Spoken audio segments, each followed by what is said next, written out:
Ari nyimimin teh hiji parawan anu ceuk beja mah. Eta nyimimin teh boga tingkah laku anu beda ti batur. Jeung manehna oge kaasup wanoja anu resep ulin tur pikaresepeun. Da puguh cenah salianti manehna boga rupa nu geulis dibarengan oge ku manis imut nu ngagelenyu, kitu paribasana. Kacaturkeun dina hiji poe eta nyimimin teh titah nungguan imah ku kolotna. Nya sakira 3 poe mah aya cenah. Kusabab eta kolot nyimimin teh rek inditnya nyabaan ka imah adina nu aya di dayeuh. Lantaran eta adina kolot nyimimin teh rek ngayakeun acara hajatan. Atuh daek teu daek, eta nyimimin teh kudu nungguan di imahna sorangan. Ngan untungna teh nyimimin mah geus biasa. Jeung sakituna mah eta nyimimin teh kaasup wanoja anu ludeungan. Sok sanajan kudu nungguan imah kolotna sorangan bae. Ari sasingkatna ieu carita, dina kira wanci peuting nu keur sepi jempling. Eta nyimimin teh keur ngagoler bae di jero kamarna, sok sanajan bari ukur di caangan ku lampu lantera anu teu sabaraha caangna. Ari kaayaan dina waktu harita, di luar kaayaan masih keneh hujan ngaririncik cenah mah. Malahan mah eta hujan teh ti tadi sore keneh. Ari nyimimin peuting harita keur anteng bae ulin jeung lamunan bari digupay ku luak leokna cahaya lantera. Sok sanajan manehna oge sakapeung mah dibarengan ku hulang-hulang lantaran manehna kabawa ku hawa kaluman jeung kararesel. Dina satengahing hulang-hulangna eta nyimimin teh ngarasa kageuing tina lamunanana. Alatan harita teh manehna ngarasa kaget kusabab teu sakara-kara cenah. Dina kira wanci tengah peuting jol ujug-ujug bae aya angin nu ngagelebug anu karasana teh henteu saperti angin nu biasana. Ari eta angin teh asup ka jero kamar sambari motah sagala. Tapi dah henteu lila kituna teh jeung katempona oge teu ngaruksa kana naon-naon barang anu aya di sabudeureun kamar. Nyakseni kaayaan saperti kitu, eta nyimimin teh harita keneh metot simbutna. Terus eta si simbut teh dipake ngarimunan sakujur awakna alatan kabawa ku rasa sieun. Manehna harita asa sadar asa henteu cenah kusabab eta nyimimin teh ngarasa aya nu ngagarayam kana pingpingna. Bari terus mapai ka sakujur awakna, mimitina mah nyimimin teh ngarasa getek. Lila-lila manehna ngarasa nyaman, buktina manehna oge ngarasa nikmat sagala cenah. Jeung eta rasa teh ku manehna can dirasakeun saumur hirupna. Rumayan rada lila kituna teh. Anu akhirna eta nyimimin teh kabawa ku arus sagara kanikmatan. Bari ting saha anu isengna mah da sidik teu katempo jirimna. Nu akhirna eta nyimimin teh ngalempreh bae jiga ngarasa capek. Malahan mah eta ambekna oge mending reha pranjug cenah. Tungtungna eta nyimimin teh kasarean tibra nepi ka teu inget deui bumi alam.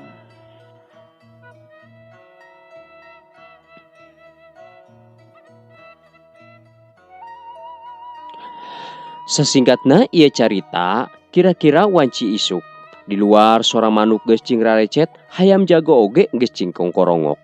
Malahan mah dangdaunan anu baseuh ku cai di waktu peuting sing aroyag geus katepak angin. Kembang-kembang cinggarupay mapag mata poe nu nyumirat cahayana anu dek nyaangan dina poe harita. Ayeuna mah urang caturkeun deui kalalakon Nyai Mimin. Harita Nyai Mimin teh ngulisik hudang.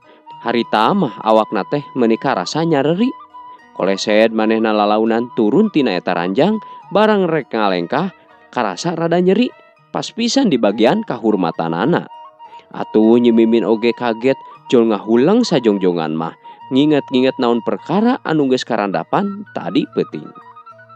Ret manehna kana sepre, manehna nempo aya noda beureum, harita keneh manehna oge ngahulang deui bae. Nu akhirna manehna nyidik-nyidik kana eta noda beureum teh. Satuluyna eta Nyai Mimin teh diuk deui bari terus nginget-nginget kajadian aun anu karandapan sapanjang waktu harita. Ras manehna teh inget kana kajadian aneh anu basa di waktu peuting teh. Malahan mah sagala rupana masih keneh karasa.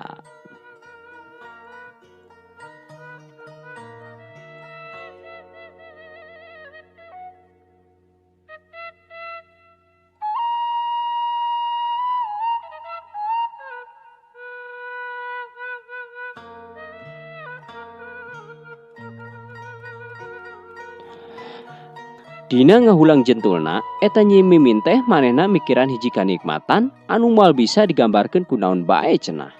Beki ditu teh beki jauh bae eta lamunanana, kitu oge pipikiranana beki anggang ku malayang. Nu akhirna eta Nyi Mimin teh malah asa hayang ngarandapan deui kajadian anu siga waktu peuting harita. Satuluyna ieu carita, harita teh manehna jol cengkat bae tina diukna. Tuluy manehna ngaleos indit ka cai, niat rek indit mandi cenah.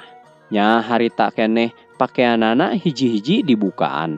Barang muka anu terakhir nyaeta kaos sangsang teh eta Nyi Mimin teh manehna ngagebeg. Lantaran manehna oge mangih kareuwas kusabab cenah dina sabagian awakna pinuh ku tanda beureum anu rada geuneuk. Komo dina beheungna mah tapi da dirasa-rasa ku manehna asa teu ateuh. Tapi naha bet bareureum kieu. Kitu gerentesna eta hate Nyi Mimin dina waktu harita. Henteu loba pipikiran deui cenah baraya. Ujung-ujungna eta Nyi Mimin teh ngagebrus mandi seperti biasana. Sanggeus manehna rengse mandi, Nyi Mimin siap-siap dangdan rek indit ka sakola. Tapi acan oge rap manehna make baju, karasa deui aya nu ngarayap dina bagian kahurmatanana. Poho kana niatna mah kalah anteng nuturkeun pangajak anu teuing saha da teu katempo wujudna. Sanggeus ngarasa puas, eta Nyi Mimin teh kalah ngaguher deui sare, lain indit ka sakola. Aya kana 3 poena mah Nyi Mimin teh kitu jeung kitu gawena. Imah geus teu kaurus, sakola embung, malahan mah dahar oge jiga nu teu hayang. Dina waktu harita, eta indung bapana daratang. Kasampak ari Nyi Mimin teh keur ngagegebra we sare tibra. Beungeut sepa, buuk acak-acakan, baju oge geus teu puguh urus ka tempona. Kitu kaayaan Nyi Mimin dina waktu harita. Mimin, geura hudang yeuh. Nah, wayah kieu masih sare, beuteus sakola deui. Kitu ceuk indungna bari nguyah-nguyah awak Mimin. Kulisik atuh Nyi Mimin teh lilir, terus manehna nguniang cengkat bangun anu laleus pisan ka tempona. Atuh nempo kaayaan kitu indungna meuni ruas ka cida. Panyangkana teh meureun harita Mimin teh keur gering. Kunaon si laing teh Mimin? Eta beungeut bet sepa kitu. Maneh teh gering. Kitu pokna tumanya indungna sambari manehna teh nyabakan awak anakna. Henteu mak, ngan cuman itu rada lalieur duka kunaon. Tembal Mimin dina waktu harita. Cobaan atuh maneh teh nginum obat. Atawa mun erek hayu ka dokter jeung emak. Kitu eta pangajak indungna Mimin.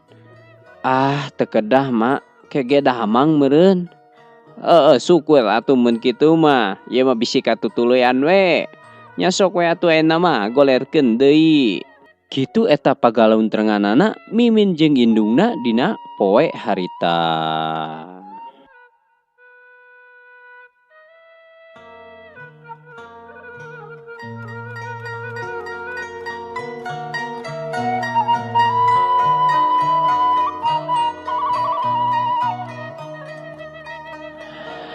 Kacaturkeun sabulan ti harita, eta Nyi Mimin teh beuki ruksak bae, awakna begang, gawena ngan ngadaharan nu lada jeung nu haseum. Bari manehna teh mineng katempo utah-utahan sagala cenah. Atuh nempo kitu indungna beuki reuas bae, tapi satiap diajak ka dokter, Mimin mah sok nolak jeung nolak bae. Ganti poe awakna, eta Nyi Mimin teh jiga nu barareukah. Beteungna katempo gede, gawena oge ngan sare jeung sare bae. Malahan mah geus mung nanaon ka sakola oge kudu dipaksa-paksa.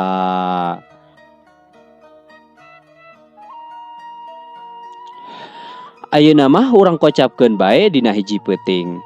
Indungna Nyi Mimin nu katelahna BH teh harita keur diuk ngahuleng di tengah imah. Manehna bingung lantaran mikiran panyakit anakna anu matak teu kaharti. Jeung matak aneh mun dipikiranna oge. Keur kitu eta BH ngadenge Mimin jiga anu keur marurung atuh geuwat manehna oge cengkat muru ka kamar anakna. Barang brai panto dibuka, kasampak Mimin teh keur peureum beunta. Bari jiga anu keur ngararasakeun hiji kangeunahan cenah. Ari harita eta BH teh nyangkana Mimin teh keur ngimpi. Manehna ngeteyep ngadeuketan awak Nyi Mimin sembari dek menerkeun simbutna. barang kop leungeun nyekel simbut jol ngacorelat aya hiji cahaya hejo keluar ti jero eta simbut anu dipake ku Nyi Mimin waktu harita. Eta cahaya teh cenah melesat keluar ningakeun rohangan lumpat keluarna teh ngaliwatan liang jendela. Atuh ngagebeg harita teh BEH reuwas. Tuluy eta simbut Nyi Mimin dibukakeun, barang bray dibukakeun harita katempo Nyi Mimin teh kaayaan teu make papakean. Jeung kumaha we katempona jiga anu geus ngalakukeun suka bunga. Harita keneh eta BEH atuh ngajerit lumpat muru ka salakina. Atuh mangkarya oge anu keur sare tibra manehna kuat ngorejat reuwas. Aya naon atuh maneh teh ha? Ngadon rariweuh wayah kieu, ngagandengan batur nyaho. Kitu pokna mangkarya bangun nu ambek.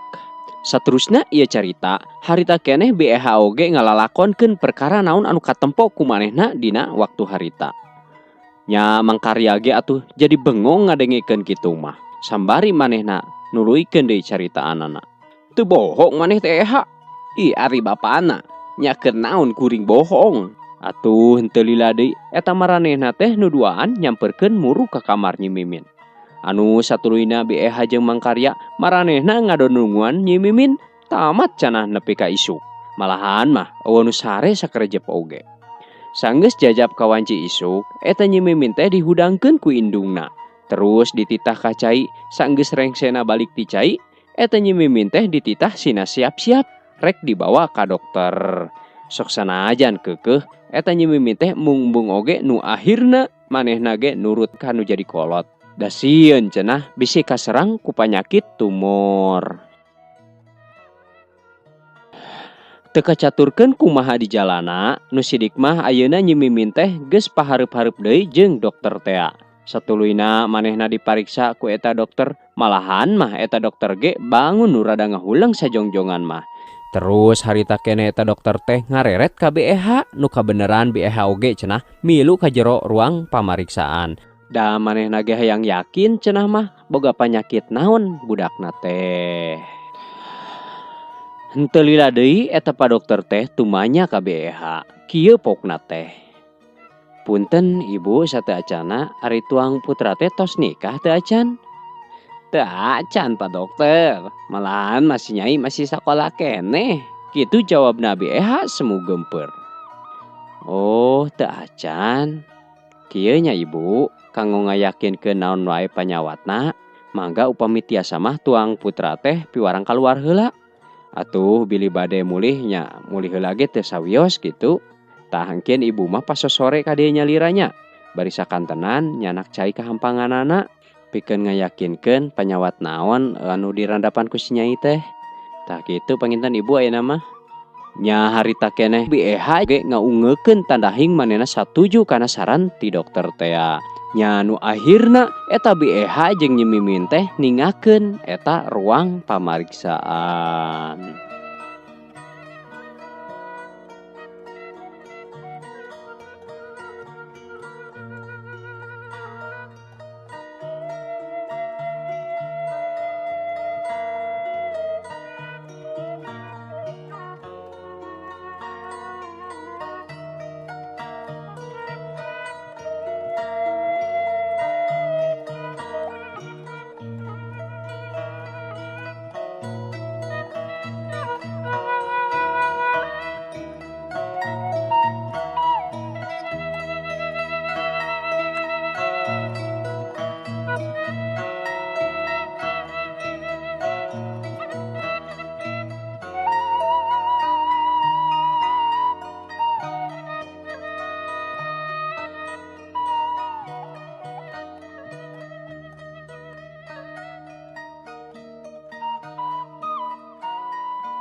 Sasingkatna ieu carita sakira wanci pasosore eta BEH jeung Pak Dokter teh sakumaha janjina.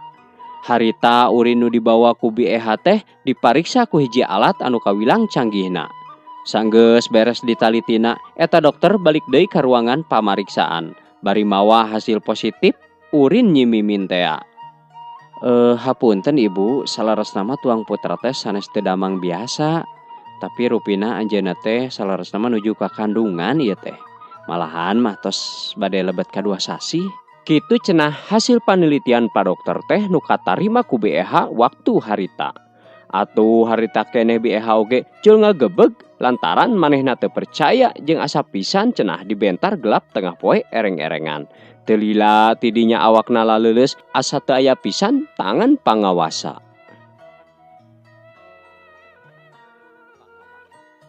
Anu saterusna ieu carita, harita teh BEH geus aya deui di satengahing perjalanan. Dek ngajogjog balik ka imahna. Ari eta leumpangna oge meuni asa napak asa henteu cenah karasana ku BEH teh. Malahan mah katempona ge semu melenghoy ti kajauhan mah. Pikiran kumalayang rea jalma nu nanya oge meuni teu aya pisan hiji oge nu dijawab. Sagancangna ieu carita, ayeuna mah BEH teh geus nepi deui ka pakalangan imahna. Manehna jol hanjat kana golodog sambari mukakeun panto. Sanggeus aya di jero imah, eta BEH jol meubeutkeun awakna kana kursi. Nempo kaayaan kitu, eta mangkarya anu keur ngagiling bako teh reuwas. Sambari manehna tumanya. "Ye, Eha, ai maneh kunaon? Kabiasaan maneh mah ari geus ngareurewas teh." Kitu pokna ceuk mangkarya waktu harita. Ari BEH nu ditanyana, manehna teu loba cumarita. Nya anu akhirna mah eta BEH teh ngasogeun bae kertas anu pamere ti dokter teh. Harita keneh eta kertas ti dokter teh ku mangkarya dibaca kalawan dariana. Malahan manepi ka imet sagala sok sieun keuna kana nyalahan. Saenggeus talarti kana macana, eta mangkarya harita keneh nanya deui ka BEH. Malahan mah eta nanyana teh sambari dibarengan ku beungeut anu kacida beureumna. Pokna teh kieu cenah. "Naon Eha? Eta si Mimin teh reuneuh. Teu salah kitu ieu teh. Na saha lalakina cenah anu geus kumawani ngarurujit ka anak aing." "Atuh teuing bapana, justru kami oge teh keur bingung." Kitu tembalna BEH di waktu harita. Nya satuluyna mah eta mangkarya nuluykeun deui caritaanana. "Nah jadi bet kieu budak teh, leutik keneh geus kumawani namplokeun kokotor kanu jadi kolot. Mana geura si Mimin teh Eha gusur ka dieu." Kitu eta kedalna mangkarya dina waktu harita. Ari Nyi Mimin nu aya di jero kamar teh manehna jol ceurik ngabangingik sembari nangkep tuur sagala cenah. Manehna bingung naha bet jadi kieu jeung kudu kumaha teuing kudu kumaha. "Nyai, ieu geura buka panto. Tu bapai lain nyalukan, putu buru ieu geura sampeurkeun." Kitu eta pamenta BEH waktu harita ka Nyi Mimin. Nya ari Nyi Mimin anu keur ngabangingik di jero kamar, manehna rasa sieun-sieun oge nyumponan bae kana panggero kolotna mah.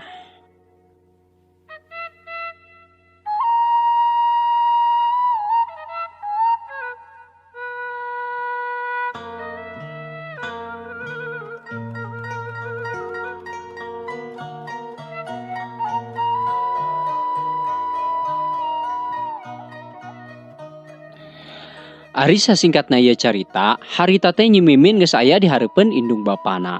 Malahan mah harita teh manehna diuk dina kursi anu dijieunna tina tangkal hoe. Harita keneh BEH oge medarkeun caritaan ka panasaranana.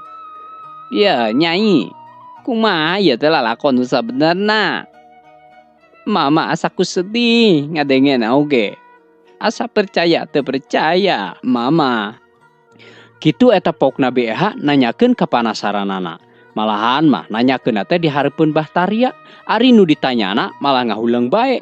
Atuh nempo kayan seperti kitu mah eta Bahkarya beuki nambahan kakeulna ka Nyi Mimin. Malahan mah huntuna oge barjeng kekerot sagala. Ari panonna molotot pikasieun. "Sok atuh Mimin sia teh, geura jawab lain ngajero bae. Dasar siapa jadi anak teh nu pikasebeleun. Peperiheun mulang tarima atuh ka aing teh. Cing atuh tong sok ngawirang-wirang nu jadi kolot. Naha sia teh yang modaran nu jadi kolot atawa kumaha?"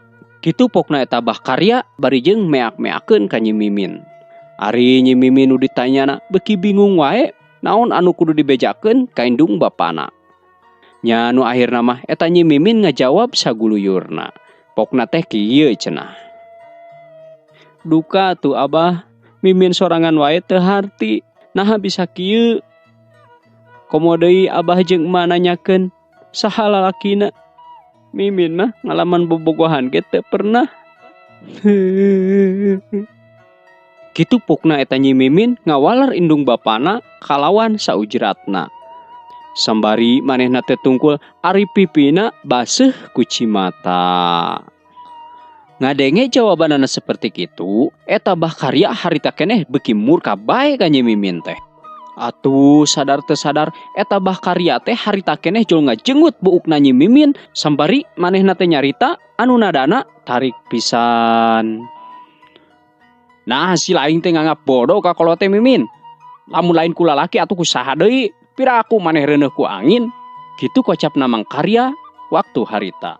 Sambari beungeutna oge geuneuk mareukmeuk da hawahing ku nafsu kapegung. Ari BEH nempok kitu teh manehna ngagabruk Nyi Mimin sambari cumarita. Geus ya bapana, geura istighfar angguran mah. Bisi kadenge ku batur. Teu sanggup kuring mah mun tatangan nepi ka teh mah arapaleun yen si Nyai teh keur kakandungan. Mana ting wirangna urang. Kitu pokna eta BEH ngaleuleusan amarah nu jadi salakina. Teu sawios mak. Wios antepkeun bae bapa mah. Da tetap kedah kumaha atuh abi teh nerangkeunana sedangkeun abi sorangan oge teu apal. Kitu cenah waleran Nyi Mimin kanu jadi kolotna. Sambari gede rasa kasedih oge dicampur rasa kabingung. Lantaran ku sikap nu jadi kolotna anu maksa bae kudu ngajawab. Naon anu kumanehna sorangan oge teu apal. Kumaha deui atuh bapana ari geus kieu. Kudu dikumahakeun atuh ye si Nyai teh. Piraku kudu dipiceun mah. Da si Nyai teh lain sato ye. Kitu pokna ceuk BEH kalah balik kehe kanu jadi salakina. Kusabab eta Mang Karya teh sok ngagampengkeun bae kana sagala rupana. Wah, dewek mah teu hayang nyaho. Bohongan saha atuh teu bisa ngajaga kanu jadi anak. Naon wae atuh pagawean si laing teh. Menika boga anak goreng lampah oge, menika teu kapalire. Kitu ceuk Mang Karya bari emosi ka pamajikanana. Anu geus dianggapna taledor ka Nyi Mimin. Atuh sajongjongan mah kabeh oge eueuh deui nu muka carita. Alatan nafsu kapegung ari Nyi Mimin tetep bae manehna mah ceurik, malahan mah beuki narikan.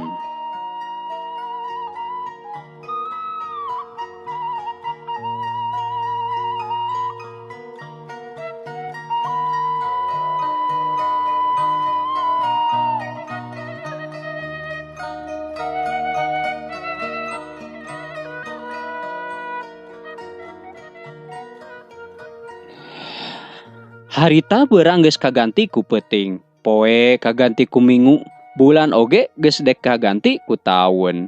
Sasingkatna ye carita teu karasa cenah eta kandungan Nyi Mimin teh geus cunduk kana bulan alaeun. Sakira wanci pas sore eta Nyi Mimin teh keur pupuringisan di kamarna sorangan.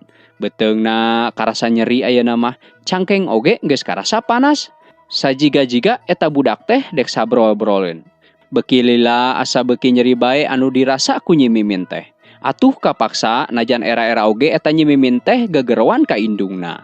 Anu harita teh BEH keur kabeneran cenah mirun seuneu di palebah dapur. Sambari manehna siduru awahing ngerasa tiris anu kacida. Lantaran poe harita mah hujan teh menika ngecrek pisan. Malahan mah eta hujan teh ti isuk keneh.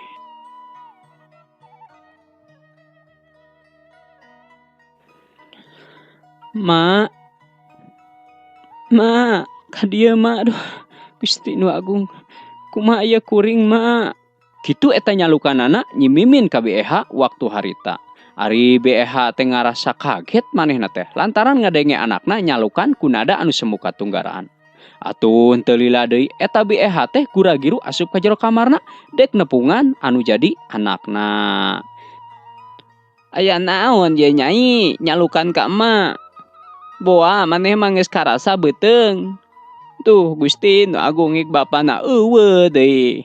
Kitu kocapna BEH waktu harita. Manehna dilanda ku kabingung lantaran Bakaria nu jadi salakina harita teh keur eueuh di imah.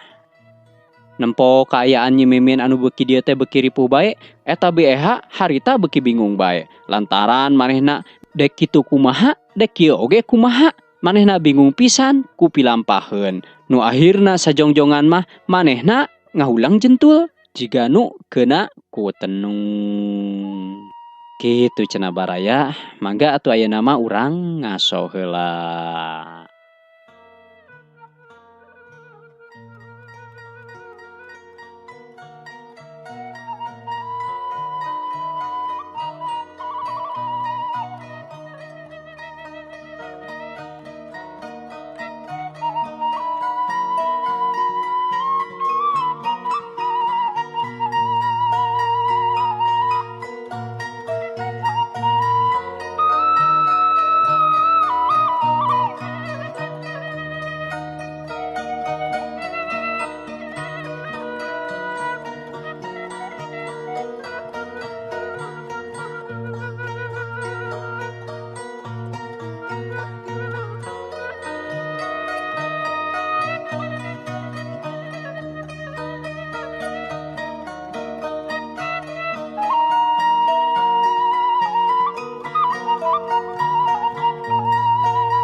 Dina setengah hinguleung jentulna, eta BEH harita keneh manehna kageing. Lantaran cenah manehna ngadenge sora anu pupuntenan di pelebah panto dapur. Atuh harita keneh manehna ngorejat geuwat nyampeurkeun. Gancangna ieu carita eta panto dapur teh geus dibuka ku BEH. Manehna kacida bungaheun harita mah lantaran anu pupuntenan teh cenah teu aya lian nyaeta Ma Emeh. Ari Ma Emeh nyaeta salah sahiji paraji di lemur eta. Duh, kabeneran, Mak. Bagea teuing. Tudungan, itu si Nyai geus karasa beteungna. Kitu medarna eta carita BEH ka Ma Emeh teh. Ari harita Ma Emeh jeung ngaunggeukeun bae sirahna. Malahan mah bari seuri nu eueuh soraan nembongkeun huntu anu kacida rohengna. Henteu loba deui carita eta nu duaan teh jol langsung bae anjug ka kamarna Nyi Mimin.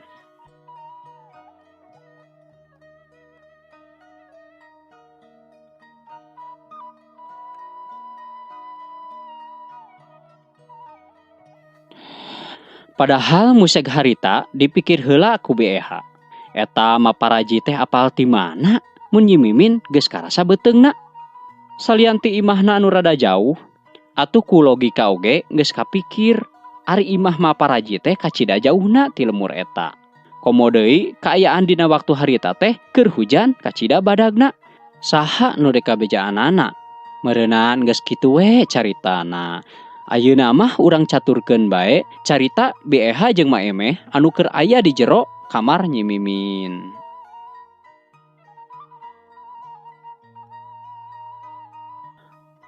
Harita teh Nyi Mimin manehna keur humargung nahan ka nyeri.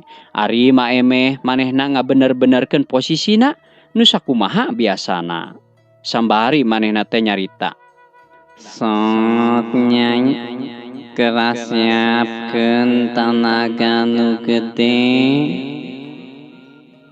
Ieu meuni geus merenah budak teh. Karibrol. Gitu ceuk maparaji bari ngusapan beteungna Nyi Mimin.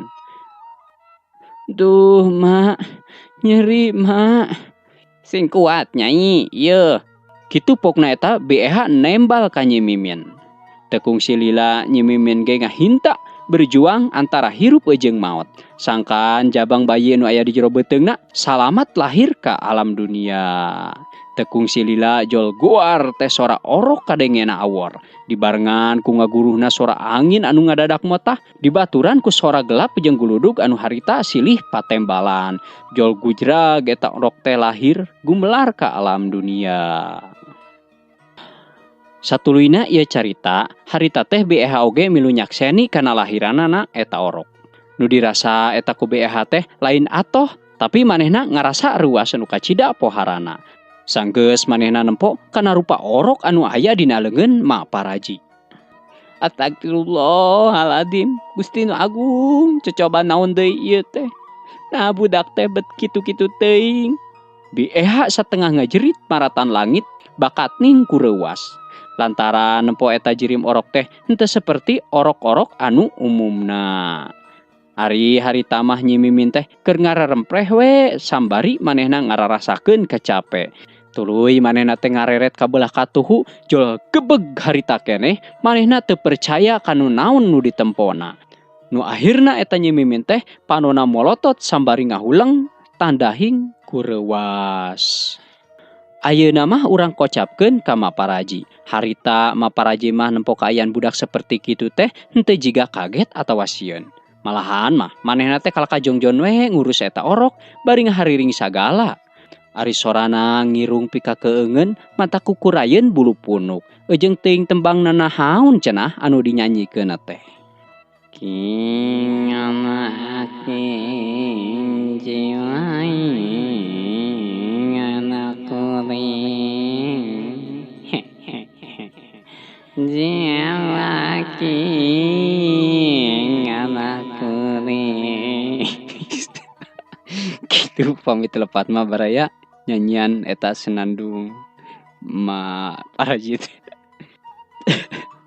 Pohara ya Teh Dewi ngadamel naskah tehnya bagea.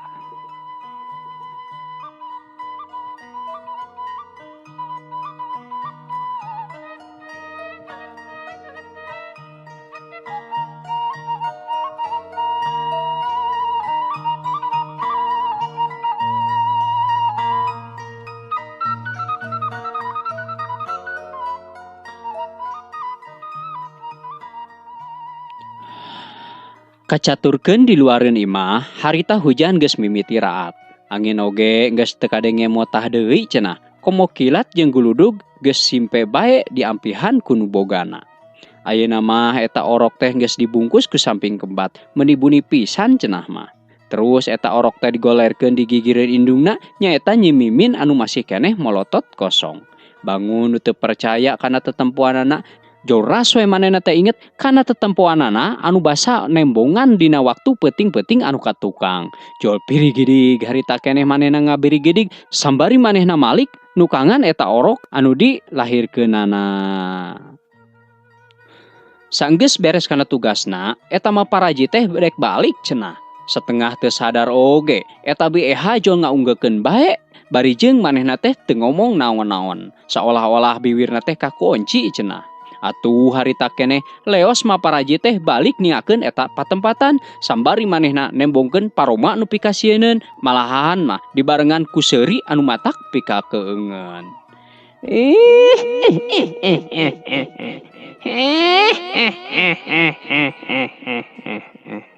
Les we harita keneh jol ngiles teu aya raratanana.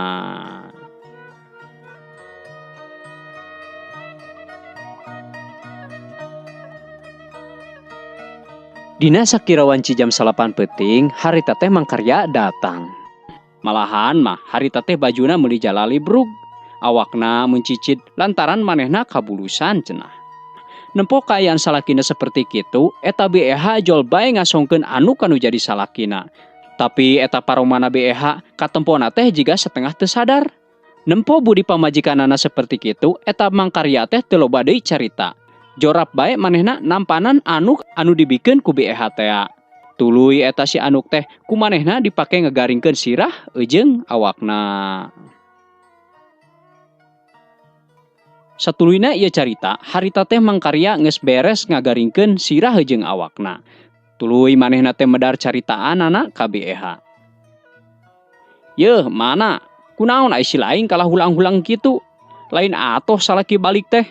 Ieu mah kalaka mere budi anu pika sebeleun deuleu. Kitu kocapna mangkarya siga anu ambek. Lain kitu bapana. Nanaon teh si laing masok saudon wae ka pamajikan teh. Kuring teh ieu teh masih keneh rareuwas. Bisi teu percaya mah tuh tempo geura. Si nyai geus ngajuru. Kitu pokna eta BEH sambari manehna nuduhkeun ka kamar anakna. Heueuh, kutan si nyai teh geus ngajuru ayeuna mah. Ari budakna awewe tua lalaki mana? Hatu tempo we ku sorangan matak naon, lain nanyakeun bae ieu mah. Kitu pokna eta BEH nembalan salakina. Sok sanajan harita teh mangkarya teu panuju kana jawaban pamajikanana, tapi manehna teu loba omong deui nya manehna teh ngolecat bae ningakeun BEH. Manehna muru ka kamar anakna nu harita kabeneran kasampak nyimimin teh keur ngagoler bari nukangan eta orok. Ari awakna katempona endag-endagan jiga nu keur ceurik. Atuh ketayep harita teh mangkarya ngadeuketan orok budakna nyimimin. Terus simbutna dibuka lalaunan, berang-berai nempo beungeut eta orok, mangkarya harita keneh panonna molotot semu kaget. Ari napasna ngahegak dibarengan ku Ratu Jajantung. Tah, kitu cenah baraya carita Sunda anu judulna Getih Siluman, karya Dewi Samudra nu aya di bagian kadua. Mudah-mudahan ya dongeng teh singajantenkeun pangbeberah kana manah. Oge panghibur kanu susah tur kanu bingah. Gitunya sareng insyaallah hari dongeng teh kusim kuring bade dilajengkeun deui dina bagian anu katiluna. Panginten dina danget ayeuna mah dicekapkeun sakitu wae di akhiran ku doa. Wabillahi taufik wal hidayah. Wassalamualaikum warahmatullahi wabarakatuh. Bral permios.